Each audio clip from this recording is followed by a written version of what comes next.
Step 1. We admitted we were powerless over alcohol, that our lives had become unmanageable. Who cares to admit complete defeat? Practically no one, of course. Every natural instinct cries out against the idea of personal powerlessness. It is truly awful to admit that, glass in hand, we have warped our minds into such an obsession for destructive drinking that only an act of providence can remove it from us. No other kind of bankruptcy is like this one. Alcohol now becomes the rapacious creditor, bleeds us of all self-sufficiency and all will to resist its demands. Once this stark fact is accepted, our bankruptcy as going human concerns is complete. But upon entering AA, we soon take quite another view of this absolute humiliation. We perceive that only through utter defeat are we able to take our first steps toward liberation and strength. Our admissions of personal powerlessness finally turn out to be firm bedrock upon which happy and purposeful lives may be built. We know that little good can come to any alcoholic who joins AA unless he has first accepted his devastating weaknesses and all its consequences. Until he so humbles himself, his sobriety, if any, will be precarious.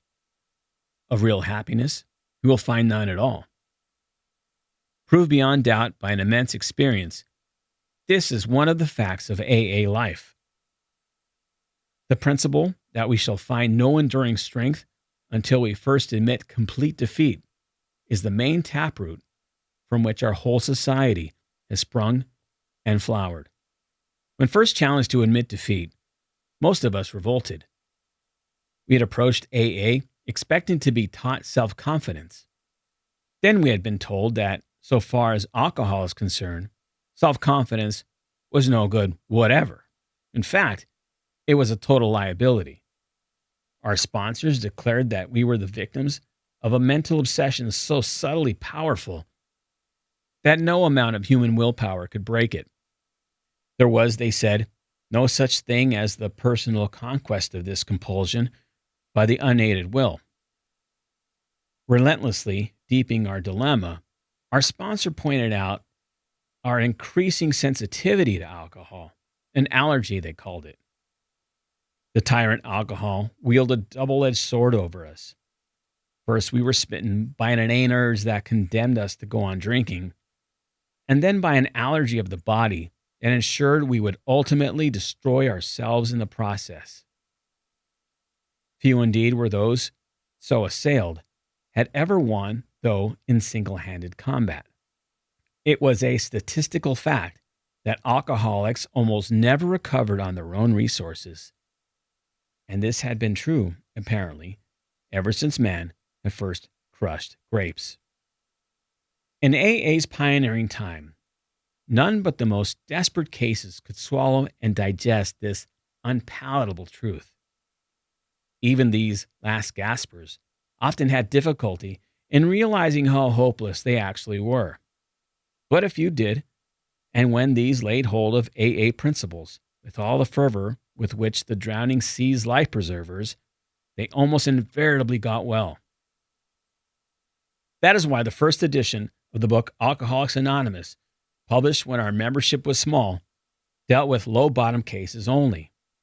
Many less desperate alcoholics tried AA, but did not succeed because they could not make the admission of hopelessness. It is a tremendous satisfaction to record that in the following years, this changed.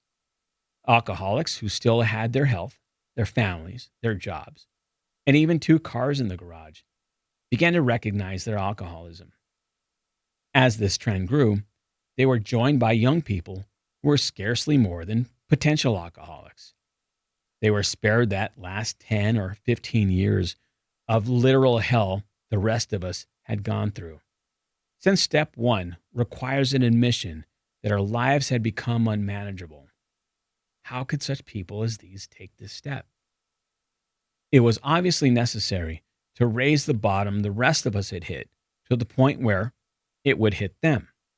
By going back at our own drinking histories, we could show that years before we realized it, we were out of control, that our drinking, even then, was no mere habit, that it was indeed the beginning of a fatal progression.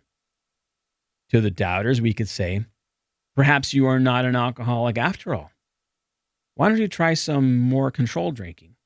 Bearing in mind, meanwhile, what we have told you about alcoholism. This attitude brought immediate and practical results. It was then discovered that when one alcoholic had planted in the mind of another the true nature of his malady, that person could never be the same again. Following every spree, he would say to himself, maybe those AAs were right.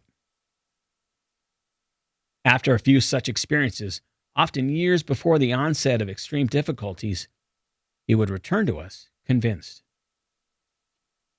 He had hit bottom as truly as any of us.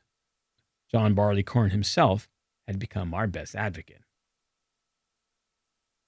Why all this insistence that every AA must hit bottom first? The answer is that few people will sincerely try to practice the AA program unless they have hit rock bottom. For practicing AA's remaining 11 steps means the adoption of attitudes and actions that almost no alcoholic who is still drinking can dream of taking. Who wants to be rigorously honest and tolerant?